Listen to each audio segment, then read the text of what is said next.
président de l'Assemblée nationale du Sénégal. Vous avez certes présidé cette rencontre des ulémas d'Afrique venus partout dans le monde, dans le cadre de cette grande rencontre, auquel le très respecté l'imam Mahmoud Dicko était présent, et vous avez vraiment souhaité de le rencontrer. Et sorti de cet entretien, qu'est-ce qui vous a inspiré ce contact avec le très respecté l'imam Mahmoud Dicko, Excellence Monsieur le Président de l'Assemblée du Sénégal?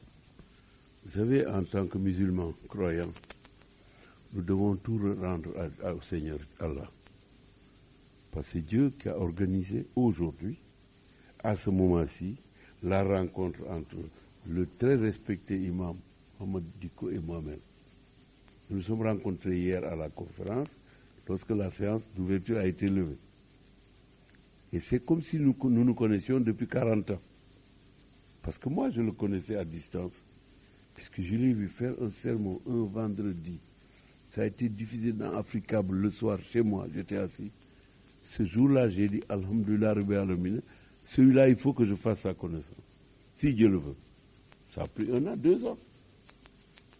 J'ai un cousin qui est à Bamako, qui est aux Nations Unies. J'ai dit, écoute, trouve-moi le contact de l'imam, je vais l'appeler pour le féliciter. Et je suis heureux de le féliciter aujourd'hui, parce qu'il évoquait le retour des valeurs de l'islam dans les sociétés humaines, et en particulier dans les sociétés africaines. Il ne s'adressait pas seulement au peuple malien, il s'adressait au peuple de tout le continent africain. Il a évoqué l'assiduité à la prière. Il a parlé du zikr et du wird. Il a dit, si tu aimes l'islam, l'islam t'aime. Ce que j'ai retenu. Et il dit aux gens, aimez-vous les uns les autres, pardonnez aux autres les fautes qu'ils commettent. Il a cité une hadith du prophète Mohammed sallallahu alayhi wa sallam. Je l'ai retenu comme si c'était aujourd'hui. Il dit, considère le musulman comme toi-même. Et ne lui veut aucun mal.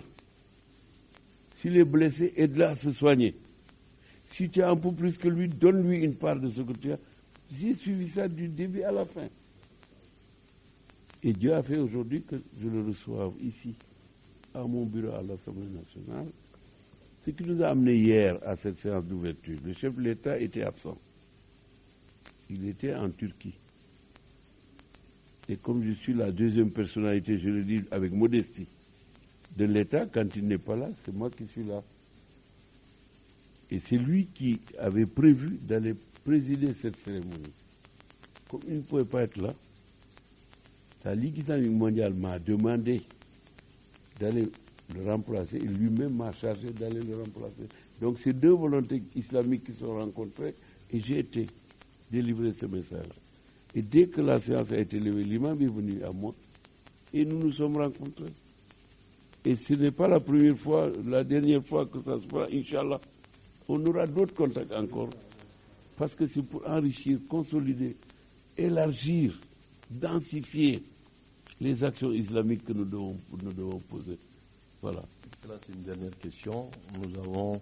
à travers ça, que vous aimez l'Afrique, mais surtout le Mali. Vous avez dit le Mali et le Sénégal, c'est presque le même pays qui partage non seulement des valeurs islamiques, mais aussi sociétales. Alors aujourd'hui, nous savons que vous aimez ce pays malien. Pourquoi vous êtes tant attaché au peuple malien? Dernière question.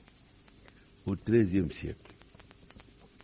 en 1317, exactement, Bakary II, le roi Bakary, de l'Empire du Mali, et Bakary I, mais lui c'était Bakary II, il a quitté le trône de l'Empire du Mali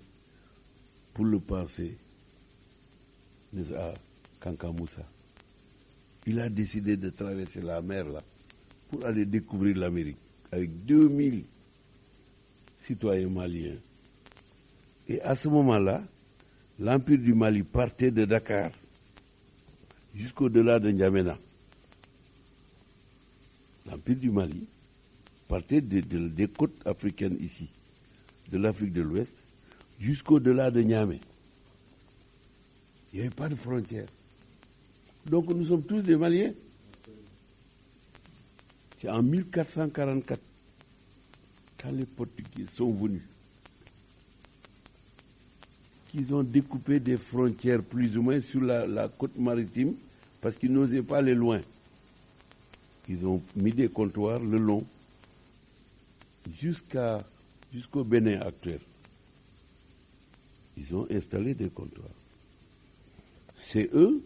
les Hollandais, les Anglais et les Français, qui sont venus faire des frontières, et la France a découpé l'Afrique de l'Ouest en 7 territoires. À la Falémé, le Bafeng et le Bakoy. Les Français ont dit ici c'est la frontière entre le Mali, entre le Soudan et le Sénégal. Ils ont dit. Soudan, c'est le pays des Noirs. Tarir et Soudan, c'est l'histoire du pays des Noirs. Mais les Maliens sont noirs, nous sommes noirs. Et nous sommes des parents. La zone de Bakel. On monte. Ils ont tracé une ligne entre le Niger et le Soudan. Ils ont dit ça s'arrête là. Ensuite, ils ont tracé une ligne, le Burkina Faso, le Niger, le Tchad, jusqu'au Gabon. Dakar a été la capitale, Gorée a été la capitale du Sénégal et du Gabon. Gorée, la petite île. Le gouverneur était là-bas. Il était gouverneur du Sénégal et du Gabon. Alors aujourd'hui, Dieu fait que nous nous retrouvons entre parents. Les frontières n'existent plus. Quand je suis avec l'imam Elhaj, Mohamed Duko, mais je suis avec moi-même. Où est la frontière, là où nous sommes assis, entre le Mali et quelqu'un qui nous trouve là, qui nous trouve assis, tous les 4 là. L'imam, moi-même, vous et mon conseiller spécial, mon neveu. Mais qui peut mettre une frontière ici?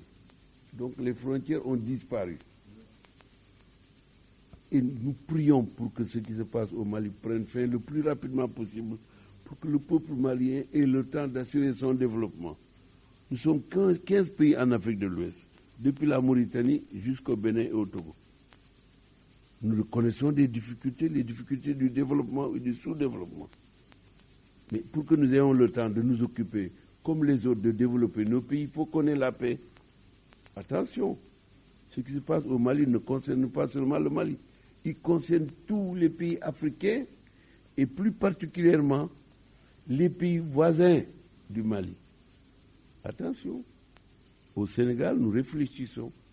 avec nos frères maliens et nos sœurs du Mali. Nous prions, surtout, nous prions pour que Allah, qui peut tout, qui a tout, qui possède tout, qui connaît tout, nous aide à mettre fin à cette situation, parce qu'attention, si ça continue, ça peut avoir des développements regrettables pour tout le monde. Aujourd'hui, regardez ce qui se passe aussi. Au Niger, Burkina Faso, jusqu'au Tchad, Nigeria. Et nous devons nous mobiliser, prendre nos chapelets et prier Allah. Mais en priant aussi, il faut agir. Parce que la paix n'a pas de prix. La paix n'a pas de prix. Et l'islam est une religion de paix. C'est la raison pour laquelle nous vivons en bonne entente au Sénégal entre les musulmans et les chrétiens. Nous croyons au même Dieu, qui est unique. C'est la raison pour laquelle je reçois un frère et nous allons maintenant cultiver cette fraternité au nom de l'islam et sur la base exclusive de notre foi en l'islam et de notre croyance en ce que Mohammed sallallahu alayhi wa sallam est le prophète choisi par Dieu. L'Amérique Djekulu Bitaï Kanabalaoula, Anazara Kanchara, Awolofo Kanchara, Antoumé Sénégal, Koukoum Minkono, le très respecté, le sage l'imam Mahmoud Duko, Dien Donnemara Bamoumbe Farafina, Kapuma Djamana Mounou, Islam Djamano Do, Laïki Bakono, démocratie Bakono, Islam Nyemou Bamoumbe, Ulubise Kafunafuni Duman Didiema, Kafo Slamea, Binganite, Nyoron Farate, Djamana Tite, O Kuma Nounou, Hachem Mahmoud Duko, Kapuma, Atemana Djamana Kono, Tara Djamana Koka, Oba Yira Kafo, Nia et Moussa Fagnas, nous, Assemblée nationale du Sénégal, Nyemo Baye, Kafo Ale Hachem Mahmoud Duko, Kakutuba Oume, avec Kuma Mounou Fo, Anabi Djoro Mounouke, Nine Islamea Kumowe, Mali Doronte, Farafina Bedje, Morubala, Opumale Tuma Miri, Ane Hachem Mahmoud Duko, Sega Nyoronye, Atumba Ye Yorodja, Ngaya Kanuka Siuka Kuma, Kadaka Mamido, Kodonado, Famia Bala, Wadlalikela do, ka yira fana k'a fɔ a tɛna dan nin dɔrɔn ma o tuma labɛnw caman bɛna kɛ ni ala sɔnna min b'a to awɔ ɲɔgɔndon min kɛra i n'a fɔ u ye ɲɔgɔn dɔ a bɛ san 40 bɔ ka d'a kan le contact min kɛra ani Achec Mahamudu Dicko cɛ o kɛra sababu ye k'a fɔ a ye min miiri a n'a ye min ye yɔrɔ jan awɔ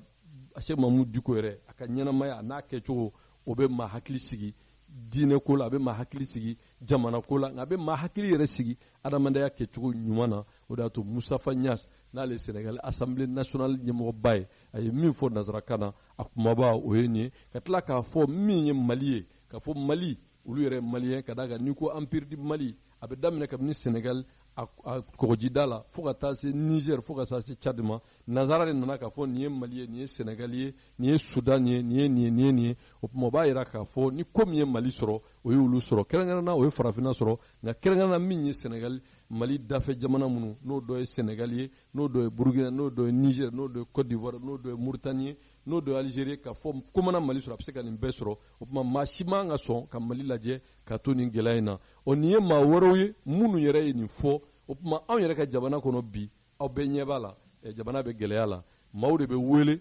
minnu tuma dɔ la maaw yɛrɛ bolo k'a fɔ olu yɛrɛ sen bɛ ko in gɛlɛya la k'olu ka taa kuma gɛlɛya kan ɔ maaw de bɛ wele politiki sira fɛ minnu tiɲɛnikɛ nɔ a n'u bolo baarakɛ jugu min jamana kɔ n'u sen donna jamana marali la a ma foyi se jamana ma fo tɔɔrɔ ni kasara ni ɲangata kɔ o maa kelenw de bɛ taa wele ka na ka mobilibaw d'u ma ka waribaw d'u ma k'u ka kuma o ka bɛn bɛ kɛ mun kan ka d'a kan ka se k'o faamu Achec Mahamudu Dicko an y'a ɲininka yala nin relation min n'o ye ka taa nin jamana ninnu kɔnɔ ka taa nin jamana ɲɛmɔgɔ ninnu kunbɛɲɔgɔnya ka taa silamɛ ɲɛmɔgɔ minnu n'olu bɛ kuma diɲɛ silamɛya tɔgɔ la k'olu lamɛn diɲɛ silamɛw de ko don diɲɛ silamɛya ye kumaw de ko don k'olu lamɛn an yɛrɛ ka jamana dun bɛ gɛlɛya kɔnɔ o tuma relation ɲuman b'u ni ɲɔgɔn cɛ ani fana min ye Musafa Ɲas ye cérémonie officielle la ale yɛrɛ ka sɔn k'a ka jamana kofɔ k'a ka jamana lafasa u ka kan na officiellement diɲɛ bɛɛ sigilen don o bɛ mun yira o tuma an ka jɛ ka le très respecté le sage l'éclairé le visionnaire le très très respecté l'imam Mahamudu Dicko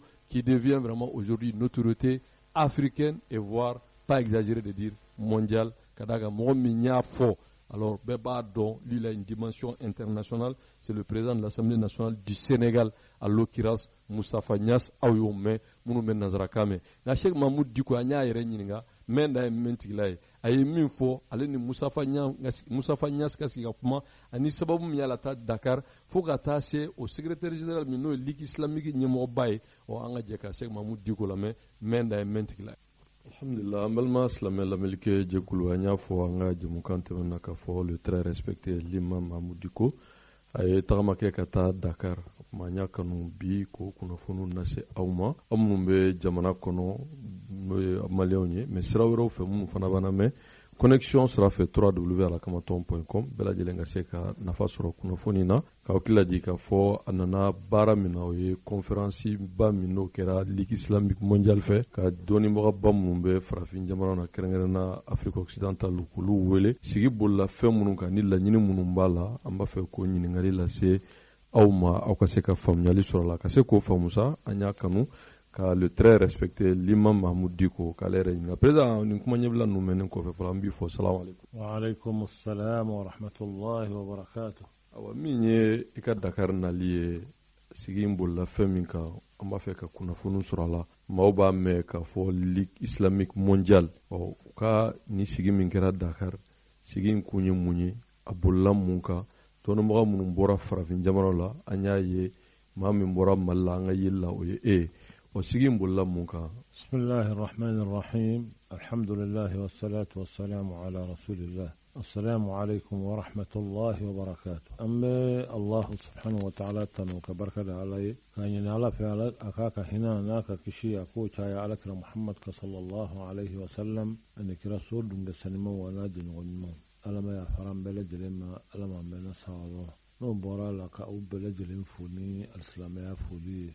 n'o ye ka kisi ɲini ala fɛ ani hinɛ ni barika ala m'o kɛra ne ni aw ni silamɛw bɛɛ lajɛlen kan an nana Dakar yan an nana wele de jaabi wele min ni a kɛra tɔnba fɛ min bɛ diɲɛ kɔnɔ tɔn min n'a bɛ wele ko arabitatul alam al-islami diɲɛ alisilamɛ tɔnba min ni a sunba bɛ yɔrɔ min na o ye Magan yɛrɛ ye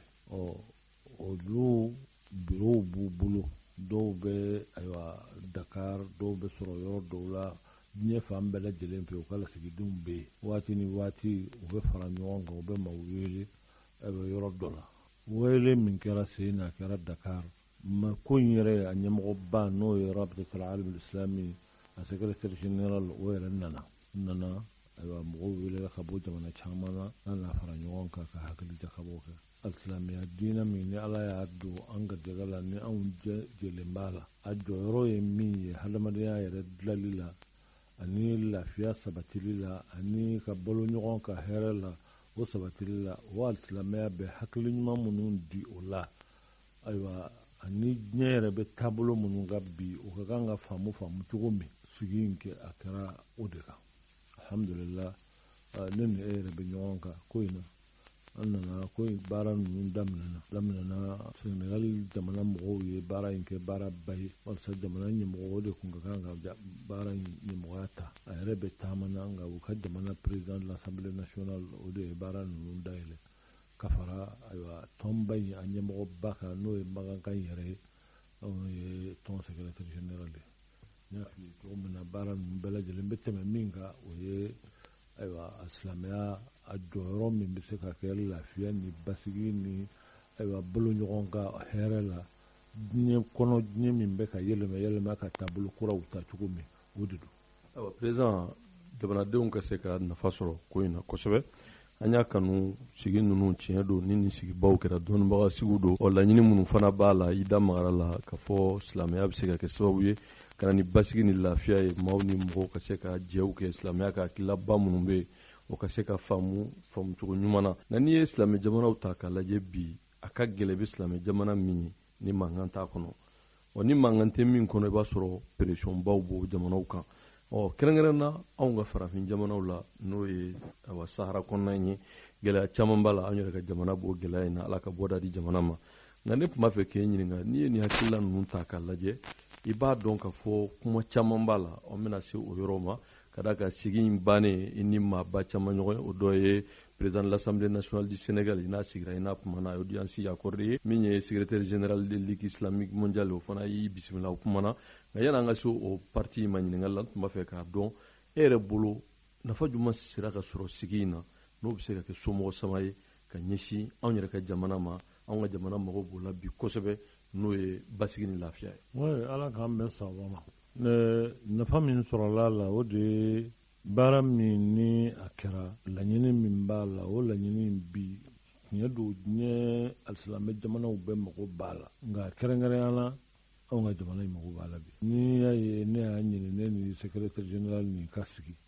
dɔwɛrɛ tɛ ko min b'an ka jamana in kɔnɔ ka se k'a fɔ cogo la min b'a to alisilamɛ jamana ba minnu bɛ yen n'o ye Magan jamanaw n'a ɲɔgɔnnaw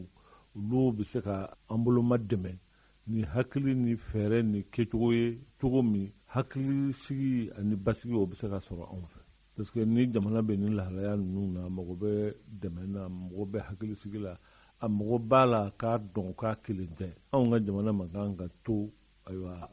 maa wɛrɛw bolo olu dama ne y'o de f'u ɲɛna ne y'o fɔ ale yɛrɛ ɲɛna ni min sigira komi an ma se o yɔrɔ ma sɔrɔ sigi in bɛɛ lajɛlen bolila fɛn min kan o de u k'a dɔn u jalaki de don u ka sigi k'anw ka jamana to jamana minnu tɛ silamɛ jamanaw ye olu de bɛ anw magɛn ayiwa olu hali n'u bɛ fɛn min kɛ a fɛn in tɛ lakodɔn a tɛ mɛn u ka délégation tɛ wuli ka na anw ma an n'u k'a dɔn aw ka jamana bɛ nin tɔɔrɔ ni nin lajaba ye ni nin fɛn in na a dun bɛ cogo di mɔgɔw ni gɛlɛya bi ka waati min na a ka ɲi ni maa min ye kelen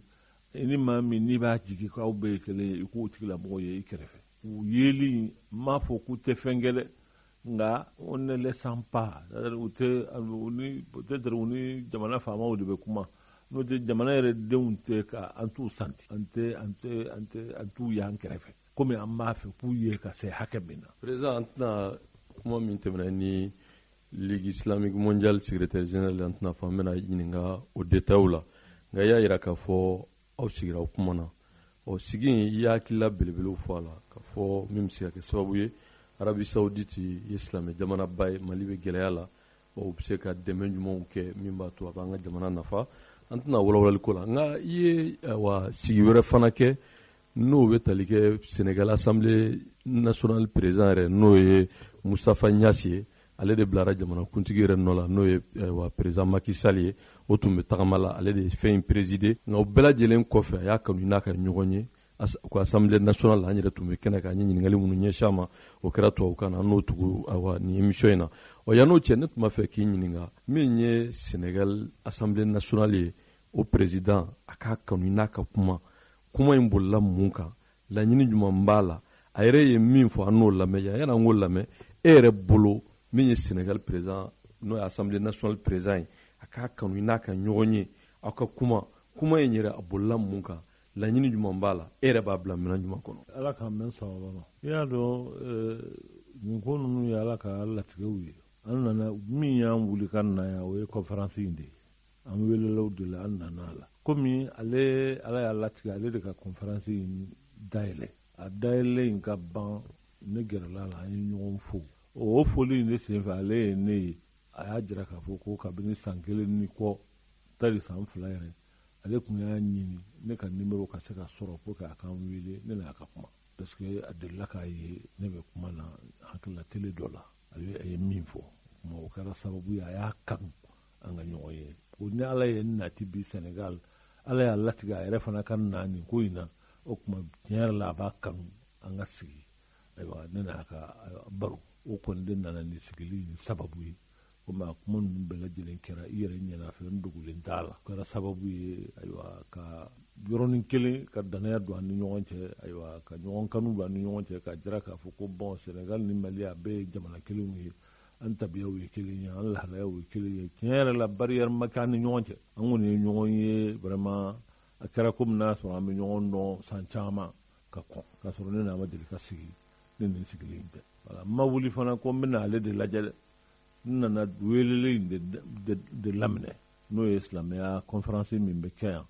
Magan jamana de ye conférence organisé u ka tɔnba min bɛ yen n'a bɛ wele ko Rabitatul Alamil Islami u ye maaw wele ka bɔ sous région in yɔrɔ caman na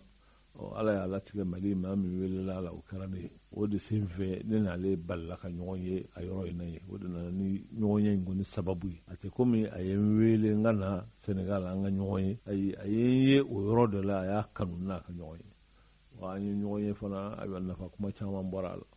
Président kuma laban na nin bɛɛ lajɛlen mɛnen kɔfɛ an b'a dɔn bi i bɛ jɔyɔrɔ min na bi maa ma i yɛrɛ da ninnu tɛ ko ye k'a fɔ ni mɔgɔ bɛ se k'a fɔ ten don nka nin fana b'a jira k'a fɔ halisa fɔ min ma une certaine notoriété o sabatilen don nka e yɛrɛ bolo bi nin fara ɲɔgɔn kan n'o ye ni min ye Ligue islamique mondiale secrétaire général n'o ka sigi ka kuma i ni président de l'Assemblée du Sénégal ka sigi ka kuma anw dun ka jamana y'a fɔ a mago bɛ basigi la bi a mago bɛ dɛmɛ minnu bɛ bɔ maaw yɔrɔ minnu n'an ye kelen ye Sénégal fana ye silamɛ jamana ye ko in yɛrɛ fana min ye ne kabakoya la n'o kɛra fɛn ye a ɲumanama ne tun b'a fɛ k'i ka avis ɲininkali ko la ka d'a kan min ye Moustapha Niasse ye an b'a dɔn k'a fɔ a ye jɔyɔrɔ caman kɛ Sénégal politique siraw fɛ ani diɲɛ yɛrɛ kɔnɔ nka a yɛrɛ a nana cérémonie présider cogo min na a n'a ye kumana cogo min a n'a ye diinɛ lafasa cogo min na a n'a y'a yɛrɛ ye silamɛya la cogo min na e yɛrɛ bolo yala bi o ye misaliya ye min n'o k'an ka sabati an ka silamɛ jamanaw la ka d'a kan an b'a ye tuma bɛɛ an b'a mɛn laïcité laïque f'i bɛ kamana gan nka an y'a ye Sénégal ye laïcité nka laïcité min don a ma silamɛya yɛrɛ ni ye a bɛ silamɛya lafasa a bɛ silamɛya bonya ale yɛrɛ ka bureau kɔnɔ a wasora ni fɛn min o ye kuranɛ ye donc e yɛrɛ bolo Moustapha Niasse misala jumɛn bɛ se ka sɔrɔ a la n'o bɛ se ka kɛ misala ɲuman ye anw ka dirigeants ye kɛrɛnkɛrɛnnen an yɛrɛ bɛ jamana min kɔnɔ. Bon Ala k'an bɛn sababa ma tiɲɛ yɛrɛ la bon ale ta in tɛ bala mɔgɔ la parce que ale ye maa min ye a y'a yɛrɛ fɔ an ɲɛna an yɛrɛ b'a dɔn mɔgɔ min don ale bɛ bɔ du min kɔnɔ diinɛ du de don a fa an fila bɛɛ lajɛlen ye diinɛ du ye a fa yan fa n'a ba yan fa bɛɛ ye diinɛ du ye ne tun bɛ fa yan fa in kɔni dɔn nka ba yan fa in n y'a dɔn sisan de o kuma maa min don diinɛ mɔgɔ don diinɛ den de don a tɛ se ka kɛ dɔwɛrɛ ye n'o tɛ nka hali mɔgɔ bɛ wolo fɛn dɔ la i ka tila k'i renier ka bɔ a la ka a bila nka a ye nin nazara kalanba la hawla min kɛ a n'a jɔyɔrɔba ninnu o m'a bɔ a cogo la tiɲɛ yɛrɛ la ni n'a sigira dɔrɔn i bɛ se ka diinɛ de ye tiɲɛ yɛrɛ la a ye nana yɔrɔ min na kunun ka na conférence in présider a yɛrɛ de bɛ kuranɛ ayaw kalan k'u kɔrɔfɔ mɔgɔw ye sigi kun ye min ye ka i sinsin o kan pour que o ka se ka faamu adamadenw fɛ a bɛ silamɛya ja don mɔgɔ la parce que hadamaden i ka maa min ye ɲɛmɔgɔ ye n'ale yɛrɛ i bɛ diinɛ min kanu i b'o kɔnɔ n'i y'a ye k'a fɔ o diinɛ in ka bɔ a bolo a yɛrɛ b'a yɛrɛ considérer k'a fɔ k'ale y'o diinɛ in mɔgɔ dɔ ye a bɛ tin don mɔgɔw ni ɲɔgɔn cɛ mɔgɔ ma y'i ka diinɛ kanu o tigilamɔgɔ kanu bɛ don i yɛrɛ la ni diinɛ in bonyana maa fɛ a mana kɛ maa sugu o sugu ye jango maa min bɛ kuma i tɔgɔ la a bɛ baara kɛ i tɔgɔ la n'i y'a ye min ka bɔ i bolo n'o ka bɔ a bolo a b'i yɛrɛ fana ni kɛ a fɛ parce que kunun kuma in ni a ka lahalaya y'a to i b'a dɔn jama in bɛɛ lajɛlen ni tɛnkura la voilà a kɛra communion de ye ani mɔgɔw cɛ bɛɛ lafiyara bɛɛ ye kunna wolola Senegalikaw yɛrɛ ko in kɛr'u ma komi n'a y'a sɔrɔ an kunna wolola parce que maa min nana kuma an tɔgɔ la o ye maa min ye a bɛ se ka kuma diinɛ tɔgɔ la yɔrɔ bɛɛ donc vraiment o ye fɛnba ye an b'a kanu mɔgɔ jamana bɛ kɛ laïque ye jamana bɛ kɛ république ye nka hadamaden i fana ye fɛn dɔ de ye o n'i y'a mɛn jamana ngwaw de don jamana ka république ya tɛ se ka kɛ république ye a tɛ se ka kɛ laïque ye ni hadamadenw tɛ o hadamadenw ni u y'u yɛrɛ renier i yɛrɛ ye min ye i sugu ye min ye n'i y'o bila pewu bon i bɛ kɛ dɔnbagalafili ye dɛ bon hadamaden si tɛ yen min ni tabiya ni jogo dɔw bɛ yen n'i ka hadamadenya sinsinlen t'o kan n'i bɛ se ka ko dilan ka kɛ ko barakama ye a tɛ i tɛ diɲɛ yɔrɔ si ye ko fɛn barakama b'a la n'a sinsinlen bɛ fɛn dɔ kan soubassement min b'a la o kɔrɔ y'a jɔlen bɛ fɛn min kan i bɛ taa sɔrɔ tabiya ɲuman dɔw bɛ yen diinɛ de y'a dɔ ye wala danbe de y'a dɔ ye o tabiya in kɔni bɛ yen o de b'a to kow bɛ barika sɔrɔ diɲɛ yɔrɔ bɛɛ fɛn o fɛn n'i y'a ye k'a dilanna k'a kɛra ko barakama ye i bɛ taa sɔrɔ ko in sinsinlen bɛ fɛn min kan tabiya dɔw de bɛ yen tabiya ɲuman min a sababu ye diinɛ ye walima danbe de don o de b'a to ko min bɛ jɔ a bɛ kɛ ko sabatilen ye bon ni jamana in ye a bɛ jamana in kanu don i la parce que hadamaden min b'a yɛrɛ fɛ o mɔgɔ bɛ k'o fɛ parce que kunun a y'o min kɛ a kumana nka a ye fɛn wɛrɛ kɛ kuma in sen fɛ min ka kan ka kɛ misaliya ye an yɛrɛw ma k'a kɛ an ka jamana dirigeants ma n'u ye kuma in mɛn parce que a kumana wɔlɔfɔkan na voilà cérémonie officielle de don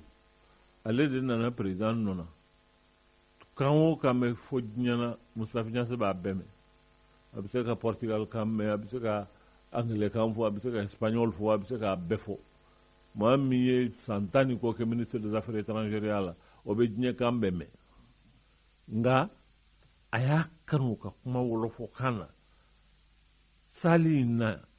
pour que ani jama in ka se ka ɲɔgɔn faamu problème yɛrɛ ba min bɛ hadamadenw ni ɲɔgɔn cɛ o ye barrière belebele min ni hadamaden ma se k'o kari ni maaw tɛ se ka ɲɔgɔn faamu o ye kuma ɲɔgɔnya de o ye koba de ye dɛ tuma o tuma ni maa min ka kan ka ko kɛ ɲɔgɔn fɛ n'a ka kuma tɛ a ka kumaw a tɛ ɲɔgɔn faamu a la a ka gɛlɛn a ka se ka ko kɛ ko in ka dilaw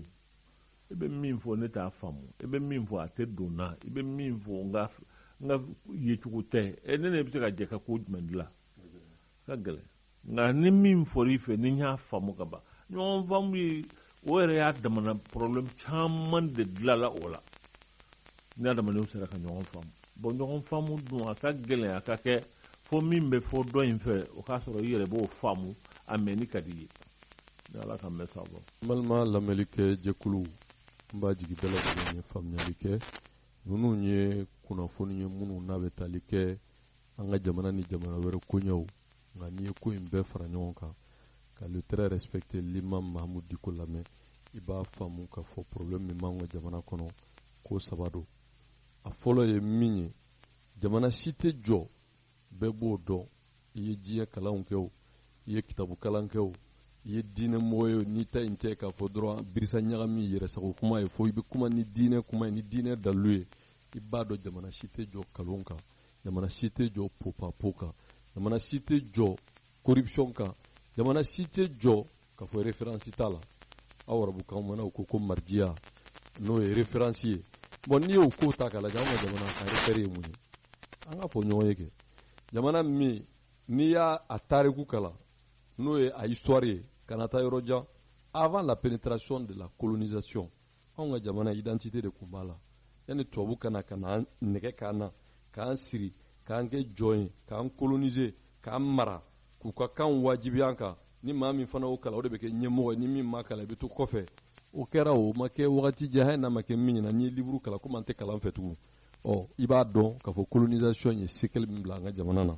u nana colonisation u ye min fɔ u nana n'u ka diinɛ n'o ye chrétien ye missionnaire kana mɔgɔw kɛ diyagoya chrétien ye k'olu kɔrɔta mɔgɔw ka kalon kan o bɛɛ jamana in kɔnɔ o de y'a to an ka jamana in kɔnɔ n'i wulila i b'a ye a fɔra ma sɔn non le pays est laïque il n'y a pas que des musulmans ici n'i ko i bɛ kubabu k'a bɛ ka fitinɛ wuli a b'a fɛ ka diinɛ kɛlɛ wuli maa si tɛ diinɛ kɛlɛ wuli diinɛ kɛlɛ tɛ yan mais kumaw de ka fɔ a ɲɛ kan n'an banna ka kuma fana fɔ a ɲɛ kan ka kuma minnu mɛnɛ a laban on va être complice de l'inacceptable o misaliya fɔlɔ ye min ye o de ye k'a fɔ jamana si tɛ jɔ i ye kalan o kalan kɛ jamana si tɛ jɔ ka sɔrɔ référence tɛ jamana na ka fɔ valeur t'a la a b'i reposer min kan o tuma jamana fana si tɛ jɔ n'a kɛra jamana o jamana ye k'a b'a fɛ ka taa ɲɛ f'a ka sɔrɔ système de b'a bolo anw ka jamana kɔnɔ système politique tɛ yen mɔgɔ politique de bɛ yen et je m'explique an y'a ye système politique fɔlɔ min nana n'o y'a essayé k'a fɔ k'a b'i yɛrɛ kɛ système politique ye n'o kuma fɔra les partisans de Modibo bɛ wuli kama n'o ye président Modibo Keyita ye ala ka hinɛ a la Modibo Keyita nana ni min ye mais a ma dɔwɛrɛ kɛ o il n'a fait que déplacer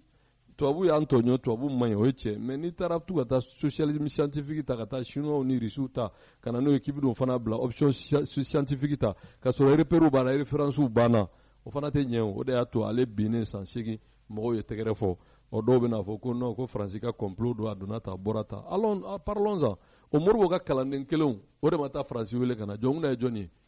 Jɔnkunda est sorti des écoles de Modibo Keyita Jɔnkunda Traoré min bilara k'a ka taa Mopti centre la Alpha Mor Konare Modibo ka kalandenw tɛ wa Ngolo de nana ka na Musa kɛlɛ kɛ mouvement démocratique ka don o kɔnɔ c'est renier c'est ça le mot c'est renier ka yɛlɛma ka kɛ démocrate ye an bɛɛ ɲɛna tilegan fɛ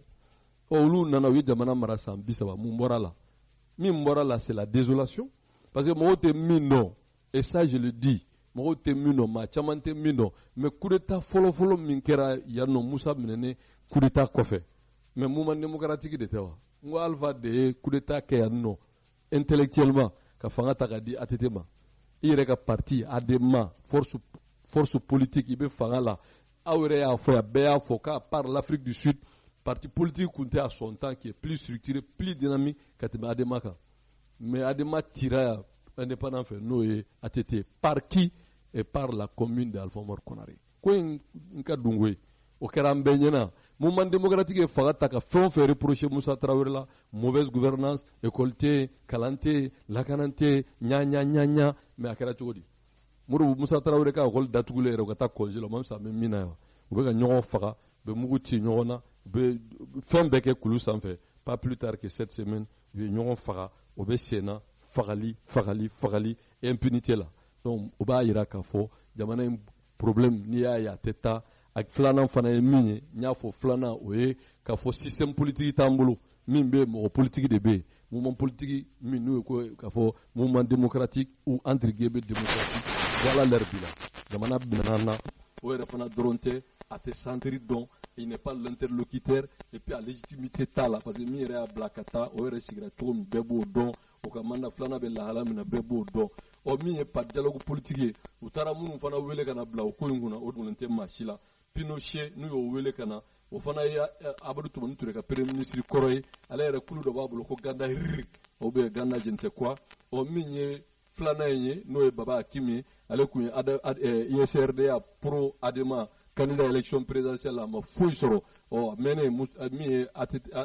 Amadou Toumani Touré taalen kɔfɛ nin taara ta kan n'o ye Ibrahim Boubacar Keïta ye ka na bila ko médiateur gɛlɛya bɛɛ kɛra yan ko kɛra a da ma don a si médiature la ɔ bi o de fana taara ko k'o bila dialogue politique la ko ka kuma jamana gɛlɛya kan sabanan ye min ye n'o ye Dramane Aminata Traoré ale kɛra Alpha Mor Konare ka ministre culture yan ale yɛrɛ bɛ yen nɔ a bɛ lahalaya min na bɛɛ b'o dɔn a ka baara ye min ye bɛɛ b'o dɔn o n'a ta bɛɛ ni mɔgɔ saba de taara k'olu ka bila jamana kunna k'u ka kuma jamanadenw fɛ o bɛ mun f'u ye o bɛ mun fɔ nka nin bɛɛ ye min ye c'est de jouer la montre ko yɛrɛ ye min ye kuma kuncɛ la wagati dafara o de ye k'a fɔ nin fɛn saba système politique t'anw bolo mɔgɔ politique de bɛ yen filanan min bɛ yen an ka jamana tɛ ka mara parce que ni ko ate mara dɔw b'a fɔ ko mais a tɛ ka mara parce que la mauvaise gouvernance est à la base de tout. Jamana mara cogo man ɲi. Sabanan min b'a la ko ka jamana mara ko Ala t'a la, Alakira t'a la alayhi salatu wassalam. Je me réfère au très respecté l'imam Mahmoud Diko parce que dɔw b'a fɔ non a bɛ yan non misiriw bɛ yan démocratie laïcité silamɛ dɔrɔn tɛ jamana kɔnɔ mais nin kuma yɛrɛ wa ni a bɛ hakɛ to nin fasanenya kuma y'a jumɛn ye n'i ye jamanaden jate 190 ni ko bɛɛ ko ale ye silamɛ ye n'i ko min ma kafiri o b'a fɔ k'i y'a dɔgɔya o jamana bɛ se ka mara cogo di ko ka diinɛ nin yɔrɔ bɔ a la diinɛ ta bɛ kɛ dɔrɔn ni wulila ni karamɔgɔ minnu kɛra u bɛ dɔɔni d'o ma u bɛ fatiha kalan u bɛ kuranɛ kalan ni minnu man di u b'a fɔ ko o ye terroriste ou jihadiste bref donc pour me résumer wagati dafara an bɛ min fɔ et nous disons haut et fort jamana in y'an bɛɛ ka jamana ye wa nous n'allons pas les laisser faire nka a tɛ kɛ ni gabakuru fili ye a tɛ kɛ ni mɔgɔ neni ye a tɛ kɛ ni kuma jugu ye démocratiquement il faut que le peuple trouve sa voie et pour ce faire c'est un travail de fond éveil de conscience citoyenne maaw k'a faamu k'a fɔ ɲɔgɔn se cɛ t'a dilan taabolo ni nabolo ko tɛ politique min ye n'o ye politique alimentaire ye n bɛ fanga kɔ n bɛ fanga lafasa o tɛ mais c'est de trouver la troisième voie et troisième voie ni Ala sɔnna émission wɛrɛ la an bɛna walawalali ko la an tun bɛ kɛnɛ min kan o de ye